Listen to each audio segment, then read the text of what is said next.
voler ces papillons-là. Et on est quand même chanceux parce qu'ils sont matinales.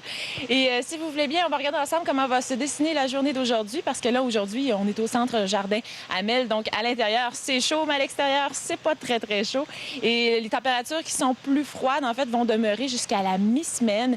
Suite à ça, le soleil, en fait, qui est présent, va peut-être nous amener un petit peu de chaleur parce que vous le voyez, hein, le mercure qui va grimper pour atteindre -2 pour jeudi du côté de Montréal. Et du côté de Québec, en fait, c'est de la faible neige également pour demain. Le soleil qui va prendre place avec un petit peu plus de nuages toutefois pour mardi, mais quand même un ciel bien dégagé pour mercredi et jeudi. Et actuellement, du côté de Montréal, on a toujours -15 et à Québec aussi, c'est -19, toujours le même mercure. Et là, je me dirige tranquillement parce que je ne veux pas déranger les papillons que j'ai avec moi, avec Monsieur Lachance pour vous parler de cette superbe idée, en fait, de papillons en fête. C'est tellement le fun de voir les papillons qui volent comme ça autour de nous. Puis je pense que les enfants doivent beaucoup aimer ça également. Hein? Ça attire les enfants énormément. Les enfants, quand ils rentrent ici, la première chose qu'ils font, ils sont ébahis. Ils regardent les papillons, leurs grands yeux. Et puis les grands-enfants aussi. Les grands-enfants aussi, même, c'est plus les grands-enfants qui touchent aux papillons que les petits-enfants. Puis ici, derrière nous, vous avez une nouveauté pour cette année? Oui, cette année, on a installé en fait, c'est un vent d'avion de chasse, un Hawker Hunter. Et puis, on a installé ça ici un peu pour simuler un avion qui a atterri dans le bord d'une forêt tropicale. Eh bien, c'est réussi parce que, franchement, on se sent vraiment loin d'ici. Hein? Ce matin, on se sent vraiment dans un autre univers complètement. Combien il y a de papillons ici actuellement? Présentement, j'ai à peu près 1000 papillons là, qui volent dans la volière. J'ai beaucoup de papillons qui sont en chrysalide encore, qui vont éclore dans les prochaines journées. Mais présentement, c'est ça, à peu près 1000 papillons qui volent, puis ça va aller en augmentant. OK. Et il y a deux sortes de papillons. Il y a les diurnes et les nocturnes, c'est ça? Diurne et nocturne. OK. Oui. Quelle est la différence entre les deux? Dans le papillon diurne, c'est le papillon qu'on voit tous les jours, de jour. En fait, c'est un papillon qui va butiner beaucoup dans les fleurs. Oui. Et puis, on peut le reconnaître un petit peu par la grosseur de son corps. Son corps est plus effilé qu'un papillon de nuit. Et puis, ses antennes, ce sont comme deux fils avec un petit bourron, une espèce d'enclume. Puis le papillon de nuit, il a un corps plus gros. Lui, il se nourrit pas ou à peu près pas. Et puis, c'est un papillon dans les antennes, il y a beaucoup de poils, beaucoup de cils sur les antennes pour se repérer. Et là, juste un fait amusant, moi, qu'on a pu parler ensemble un petit peu côté papillon. Là. Puis, un papillon de chez nous, le monarque, a une façon bien particulière, en fait, d'éloigner les prédateurs. Oui, le papillon monarque, lui, sa couleur orange.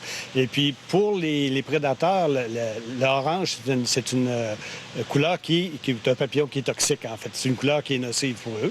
Puis, le papillon monarque a cette couleur-là parce que lui se nourrit, en fait, sa plante hôte, c'est la sclépiade, mais il se nourrit de cette plante-là, la chenille, puis le monarque butine dans ces fleurs-là aussi. Et puis, c'est pour ça que les oiseaux ou les prédateurs n'attaquent pas le monarque. Merci beaucoup. Ça fait plaisir. Ah, c'est de toute beauté. La Grave pour nous parler dans le cadre de l'événement Papillon en fête d'un concours bien spécial. C'est le concours Dessine-moi un papillon. Oui, exactement. Alors, on invite les gens à aller directement sur le site Internet www.jardinamel.com. Vous aurez toutes les informations. On invite les enfants à participer au concours. Donc, il y a un petit bricolage à faire. Ils nous rapportent le papillon ici en succursale et on se fait un plaisir de l'accrocher. Ensuite de ça, le 29 mars, on va avoir le concours 5 vols d'avion à faire tirer en Grand Prix. Donc, en tout, c'est 15 personnes qui vont pouvoir survoler la région de Québec du Haut-Désert. Et on a également des trousses entomologiques pour les enfants qui veulent s'initier à l'art de d'épingler leurs papillons. Qu'est-ce qu'on retrouve dans cette trousse-là? On retrouve des objets pour nous faire connaître les papillons, vraiment une introduction au monde des papillons, finalement. Exactement, pour les enfants qui veulent s'initier à cet art-là. Et on rappelle les dates aux gens pour l'événement Papillon en fête. Et les tarifs également, c'est pas tellement cher, donc c'est une belle activité à faire en famille. Oui, exactement. Donc, ça se continue jusqu'au 29 mars, comme je disais. Et pour les 5 ans et moins, c'est gratuit. Pour les 6 à 11 ans, c'est 3 $ et pour les adultes, c'était 25 Donc, c'est vraiment une belle activité à faire abordable.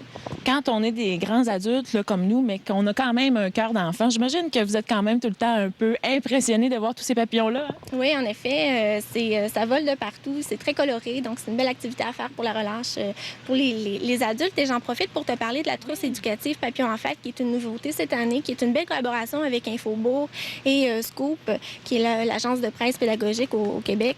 Et alors, à l'intérieur, on retrouve plein de jeux, plein de fiches éducatives pour les enfants. On retrouve également des semences de fleurs, donc pour les enfants qui veulent faire germer leurs petites plantes. On retrouve également un petit jouet papillon à l'intérieur, donc c'est au coût de 10 $. 5 $ sont remis à UNICEF, donc pour la bonne cause qu'on appuie cette année. Alors, c'est vraiment un beau cadeau à faire, là. J'ai même des enseignants qui m'ont fait des commandes. C'est vraiment une belle activité. Merci beaucoup.